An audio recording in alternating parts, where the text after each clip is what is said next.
नमस्कार, स्वागत है आपका और आप देख रहे हैं इंडिया न्यूज। मैं हूं आपके साथ सोनाली तोमर। बुलेटिन की शुरुआत करेंगे इस वक्त की बड़ी खबर से। बड़ी खबर आप तक पहुंचा रहे हैं जहां श्री कृष्ण जन्मभूमि ईदगाह विवाद का मामला, मथुरा शाही ईदगाह मामले में बड़ी खबर आप तक पहुंचा रहे हैं जहां मथुरा कोर्ट ने याचिका स्वीकार की है। 13.37 एकड़ भूमि अतिक्रमण मुक्त कराने का ये पूरा मामला, याचिका मंजूर। मामले की सुनवाई सिविल कोर्ट ने की। आपको बता दें कि जिला कोर्ट ने टाइटल सूट की अनुमति दी है। सिविल कोर्ट में सुना जाएगा श्री कृष्ण जन्मभूमि विवाद। जिला कोर्ट ने सर्वे की अर्जी को भी मंजूर किया है। मामले की अगली सुनवाई 1 जुलाई को होगी। हरिशंकर जैन, विष्णु जैन, रंजना अग्निहोत्री की याचिका मंजूर। तो अब 13.37 एकड़ भूमि अतिक्रमण मुक्त कराने का ये पूरा मामले की अगली सुनवाई 1 जुलाई को होगी। बड़ी खबर इस वक्त की, बड़ी जानकारी के साथ आप तक पहुंचा रहे हैं इस खबर को। मथुरा शाही ईदगाह मामले पर बड़ी खबर।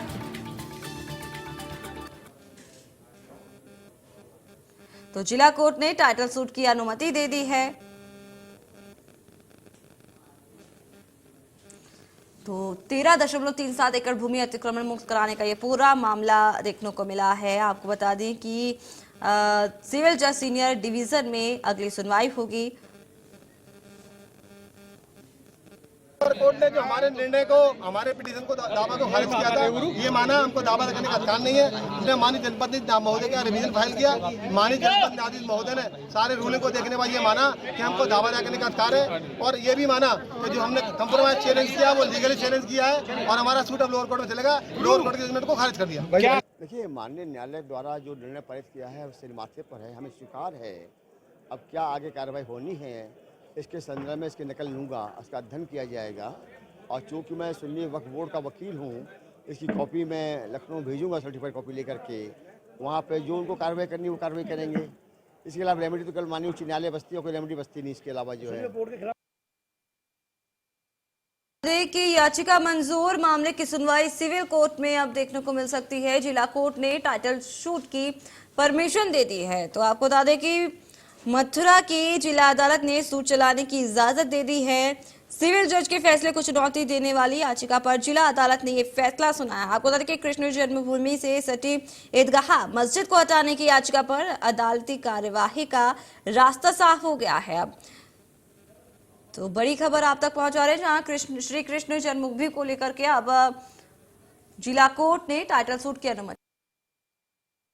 मथुरा श्री कृष्ण जन्मभूमि विवाद, जिसे कई दशकों से ठंडा करने की कोशिश की जा रही थी, ठंडे बस्ते में डाला हुआ था। अब एक के बाद एक याचिकाओं की भीड़ हो गई है और अब देखना है कि इसमें कोर्ट क्या फैसला करता है। एक याचिका आपको मालूम है कि लखनऊ की 2 अधिवक्ता हैं, रंजना अग्निहोत्री, उनकी ओर से और तमाम 5 भक्तों की ओर से दाखिल की गई है। लेकिन और भी कई महत्वपूर्ण याचिकाएं हैं। उनमें से एक बहुत महत्वपूर्ण याचिका महेंद्र प्रताप सिंह की ओर से दाखिल की गई हैं। वो भी एक अधिवक्ता हैं और इस मामले में 1 जुलाई को सुनवाई होने वाली है। इसमें सीधे तौर पर मांग की गई है कि सर्वे कराया जाए और सुरक्षा ईदगाह की बढ़ाई जाए, ईदगाह मस्जिद की बढ़ाई जाए, ताकि वहां पर लोगों का जो आना जाना है उसको रोक करके, उस इलाके को सील करके सर्वे की कार्रवाई को बढ़ाया जाए। लेकिन कोर्ट पर यह तय होता है कि आखिर कोर्ट क्या कहेगा। लेकिन इस वक्त हमारे साथ याचिकाकर्ता खुद मौजूद हैं, महेंद्र प्रताप सिंह। वो क्या कहना चाहते हैं? आप सबसे पहले तो हमें ये जानकारी दे दीजिए कि जो याचिका आपने दाखिल की है उसमें क्या लिखा हुआ है और किस उद्देश्य से आपने ये याचिका दाखिल की?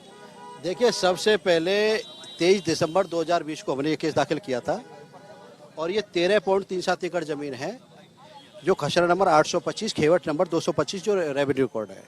और हमने 1967 में केस हुआ था और 1968 में उसमें कंप्रोमाइज हुआ। 1968 के उस कंप्रोमाइज को हमने चैलेंज किया है, जिसमें कि श्री कृष्ण जन्मभूमि सेवा ट्रस्ट को अधिकार था कि कंप्रोमाइज करता, जबकि श्री कृष्ण जन्मभूमि सेवा संस्थान ने से कंप्रोमाइज किया। तो हमारा कहना यह है कि श्री कृष्ण जन्मभूमि ट्रस्ट इसको कंप्रोमाइज कर सकता था, सेवा संस्थान नहीं कर सकता था। तो हमने उसी को चैलेंज किया है और हमारा मानना यह है कि वो कंप्रोमाइज हुआ है वो नल एंड वॉइड है, उसको नहीं होना चाहिए, नहीं उनको करने का अधिकार नहीं था। तो हमारा इसी को लेकर के 13.37 एकड़ जो हिंदू पक्षकारों की जमीन है, श्री कृष्ण जन्मभूमि ट्रस्ट की जमीन है, वो हिंदू को मिलनी चाहिए। इसी को लेकर के हमने 23 दिसंबर 2020 को केस दाखिल किया था। आपने तो याचिका 2020 में दाखिल की थी, लेकिन चूंकि अभी काशी का वो आदेश आया, सर्वे भी पूरा हुआ है, अब रिपोर्ट पेश की जानी है, उसके बाद क्या उम्मीद आपकी और बढ़ गई? नहीं, 100% सर्वे होगा। सर्वे की मांग हमने की है, कोर्ट कमिश्नर की मांग की है, आर्कोलॉजी सर्वे ऑफ इंडिया की मांग की है, तो उम्मीद पूरी है और होगा, 100% होना चाहिए। बहुत शुक्रिया आपका हमसे बातचीत करने के लिए। तो महेंद्र प्रताप सिंह को आप सुन रहे थे, याचिकाकर्ता हैं, कई याचिकाएं, कुल मिलाकर 11 याचिकाएं दाखिल कर ली गई हैं और अब जो महेंद्र प्रताप सिंह की जो याचिका है उस पर 1 जुलाई को फिर से एक बार कार्रवाई होने वाली है, कोर्ट में सुनवाई होने वाली है और फिर ये तय होगा कि क्या वाकई कोर्ट उस दिशा में बढ़ता है कि याचिका में जो मांग की गई है ईदगाह परिसर की सुरक्षा बढ़ाने की और फिर वहां पर सर्वे करवाने की कोर्ट की निगरानी में, उस दिशा में कहां तक आगे बढ़ पाते हैं याचिकाकर्ता, कोर्ट सुनवाई में क्या कहता है, ये तमाम चीजों पर हमारी नजर रहेगी। लेकिन फिलहाल हिंदू पक्ष का यही कहना है, तमाम याचिकाकर्ताओं का यही कहना है कि जो 13.37 एकड़ की जमीन है वो हिंदू पक्ष की है और उसे हासिल करना ही उद्देश्य है। मथुरा से कैमरा पर्सन अंकित के साथ शुभ्रा, इंडिया न्यूज। लखनऊ की अधिवक्ता रंजना अग्निहोत्री और बाकी 5 भक्तों ने भगवान श्री कृष्ण के सखा के तौर पर कोर्ट में अर्जी दी है और उसी अर्जी पर सुनवाई आने वाली है। उसके पहले हमारे साथ गोपाल खंडेलवाल जी मौजूद हैं जो कि उनको रिप्रेजेंट कर रहे हैं। गोपाल खंडेलवाल जी, क्या मुख्य मांगे हैं, क्या कोई मुख्य बातें याचिका में कही? मुख्य मांगे हमारी ये है कि जो ठाकुर जी की प्रॉपर्टी है, एंटायर प्रॉपर्टी ठाकुर केशवदेव जी की है, 13 एकड़ 87 डिसमिल की ऑनरशिप ठाकुर जी की है और ठाकुर जी की प्रॉपर्टी के संबंध में सो कॉल्ड जो कमेटी है, सो कॉल्ड कमेटी ने कंप्रोमाइज करके जो पार्ट ऑफ द प्रॉपर्टी ईदगाह को दे दी गई, दैट इज इलीगल। क्योंकि हिंदू लॉ के मुताबिक ठाकुर जी माइनर है और ठाकुर जी की प्रॉपर्टी के संबंध में जो कंप्रोमाइज किया गया वो इलीगल किया गया, उनको राइट नहीं था।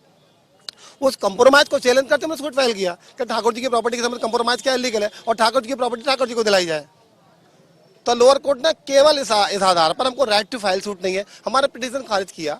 हमने माननीय जनपद न्यायाधीश महोदय मूव किया है और एज पर series of Supreme Court judgement हमारे फेवर होना चाहिए। अंदर जो हिंदू साक्ष्यों की बात हो रही है उसके बारे में क्या जानकारी दे सकते? देखिए, साक्ष्य हमारे पास बलवस एविडेंस, डॉक्यूमेंट्री एविडेंस है। Still today the property owned by Thakur ji Keshavdev ji Maharaj. आज भी प्रॉपर्टी की ओनरशिप ठाकुर जी की है, किसी ईदगाह की ओनरशिप की प्रॉपर्टी नहीं है। आज भी ठाकुर जी उस प्रॉपर्टी का टैक्स दे रहे हैं नगर पालिका में, आज भी उस प्रॉपर्टी में ठाकुर जी का नाम नगर पालिका में दर्ज है, ओनरशिप हमारे पास है। केवल कंप्रोमाइज के माध्यम से प्रॉपर्टी उनको दे दी गई, दैट इज इलीगल। तो आखिर क्यों ये कॉम्प्रोमाइज किया गया? जो 1968 के समझौते की बार बार बात होती है, इसके पीछे की वजह क्या? 1968 का कॉलोशिप कंप्रोमाइज है, that is collusive, absolutely collusive, having no right to compromise. इसीलिए हमने वो लोअर कोर्ट में चैलेंज किया हुआ है।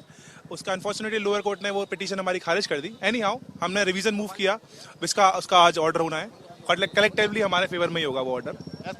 अच्छा, ये बार बार 1991 के लॉ की बात की जा रही है। तमाम जो मुस्लिम पक्ष के लोग हैं, उनके पैरोकार हैं, वो यही कह रहे हैं कि उस लॉ का उल्लंघन है। तमाम याचिकाएं जो 1991 का लॉ एप्लीकेबल नहीं है, यहाँ डीटी की प्रॉपर्टी पे एप्लीकेबल नहीं है। हमने जो चैलेंज किया है that we have challenge the compromise कि ठाकुर जी की प्रॉपर्टी 13 एकड़ 83 डिसमिल की लैंड ठाकुर केशवदेव जी महाराज की थी और जो सो कॉल्ड कंप्रोमाइज किया वो इलीगल है, वो एक्ट की एप्लीकेबिलिटी नहीं है। कंप्रोमाइज के तहत प्रॉपर्टी दी गई। Series of Supreme court, series of मुकदमेबाजी, पहले ईदगाह मस्जिद इंतजाम कमेटी सब मुकदमे वो लोग हारे, सारी प्रॉपर्टी में ओनरशिप ठाकुर जी की माने, केवल कंप्रोमाइज के माध्यम से प्रॉपर्टी दी गई, दैट इज इलीगल। तो ये जो आप लोगों का दावा है बाकी की जमीन पर, तो वो आगे की प्रक्रिया क्या होगी? क्या आप भी सर्वे चाहेंगे? ना, बिल्कुल आगे सर्वे भी होगा, एविडेंस भी होगी, हम आगे इसको सील करने की प्रेयर भी करेंगे, दैट वो सब्सिक्वेंटली है सारा मामला। तो आज लग रहा है कि फैसला आपके पक्ष में एज पर लॉ होना चाहिए। ये ज्ञानवापी मर्ज में जो सर्वे हुआ उसके बाद आप लोगों की उम्मीदें बढ़ी हैं, उत्साह बढ़ा है या पहले? ऐसा नहीं है, हम तो ज्ञानवापी से पहले ही फाइल किए हुए हैं। ज्ञानवापी से कोई मतलब नहीं, ज्ञानवापी है ना, हमारा तो ऑन रिकॉर्ड है। ज्ञानवापी के सर्वे का अलग मामला चल रहा है, हमारा अलग मामला है। ज्ञानवापी। बहुत शुक्रिया आपका गोपाल जी।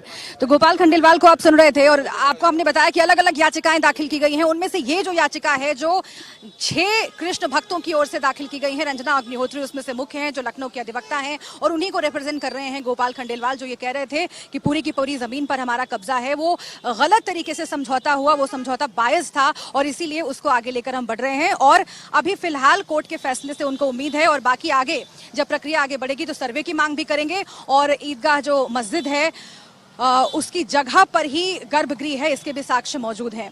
मथुरा से कैमरा पर्सन अंकित के साथ शुभ्रा, इंडिया न्यूज। वही तमाम जानकारी के लिए हमारे साथ हमारे संवाददाता लाइव जुड़ चुके हैं राजेंद्र, उनसे जानना चाहेंगे। राजेंद्र, जिस तरीके से अब खबरें सामने आ रही हैं कि अब जो है याचिका दायर की गई थी, जिसके बाद कोर्ट का ये फैसला भी देखने को मिला है, क्या कुछ जानकारी है वो आपसे जानना चाहेंगे। जी रविंद्र, आपको आवाज पहुंच रही है हमारी? जी रविंद्र जी, आज का जो फैसला है कोर्ट को बड़ा ऐतिहासिक फैसला ऐसे माना जा रहा है हिंदू पक्षकारों की तरफ से। क्योंकि जिस तरह से रंजना अग्निहोत्री के द्वारा यहाँ पर अपील की गई थी या याचिका दायर की गई थी, उसे जो सीनियर डिवीजन कोर्ट है उसने खारिज कर दिया था कि वो कोर्ट कहीं मानने, जो कोर्ट में मानने ही नहीं है, वो दावा चलने लायक नहीं है। तो इसी का रिवीजन को लेकर आज न्यायालय के जो डिस्ट्रिक्ट जज है उन्होंने फैसला सुनाया है कि इस पूरे प्रकरण को यहाँ सुना जाएगा, क्योंकि अगर यह प्रकरण सुना ही नहीं जाता तो इससे आगे की सुनवाई सब समाप्त हो जाती। तो इसलिए हिंदू पक्षकार जो है रंजना अग्निहोत्री हो या और अन्य जो 11 पक्षकार है जो जिन्होंने दावा किया था, वो सभी खुश है फैसले से और कोर्ट के फैसले का सभी ने आगे बढ़कर स्वागत किया है। जब हमारी बात दोनों ही पक्षों के वकीलों से थी तो दोनों ही पक्षों वकीलों का कहना है कि जो भी न्यायालय फैसला करेगा उसे स्वीकार किया जाएगा। अब देखना यह होगा कि आने वाले दिनों में पूरी प्रकरण को किस तरह से आगे बढ़ाया जाएगा। जी रविंद्र, आपसे ये भी जानना चाहेंगे जिस तरीके से टाइटल सूट को लेकर के अब ये बात सामने आ रही है, उसकी अनुमति दे दी गई है, जिला कोर्ट ने टाइटल सूट की अनुमति दे दी गई है, क्या कुछ देखने को मिल रहा है इसको लेकर? जी बिल्कुल, अगर टाइटल सूट की बात करी जाए तो हिंदू पक्ष का कहना है कि जो मस्जिद का इलाका है, जो मस्जिद जमीन को बनी हुई है, वो भगवान श्री कृष्ण की जन्मस्थली का हिस्सा है और इसका जो टैक्स वगैरह है, जो निगम में हमारे यहाँ टैक्स भरा जाता है, वो हमारे यहाँ हमारे द्वारा दिया जाता है। और वही जो रेवेन्यू जो दस्तावेज है, यहाँ लेखाकार जो है उसमें भी श्री कृष्ण जन्म स्थान के नाम से ही जमीन दर्ज है। यहाँ पर शाही ईदगाह के नाम से कहीं कोई जमीन नहीं है। तो कहीं ना कहीं जो टाइटल सूट है उसको लेकर जो हिंदू पक्ष है बेहद मजबूती से अपने दावों को पेश कर रहा है। तो वही मुस्लिम पक्ष के अगर वकील की हम बात करें, उनसे जो हमारी बात हुई, उनका कहना है कि ये जो पूरा इलाका है वो उस एरिया से बाहर है जिस पर ये दावा किया जा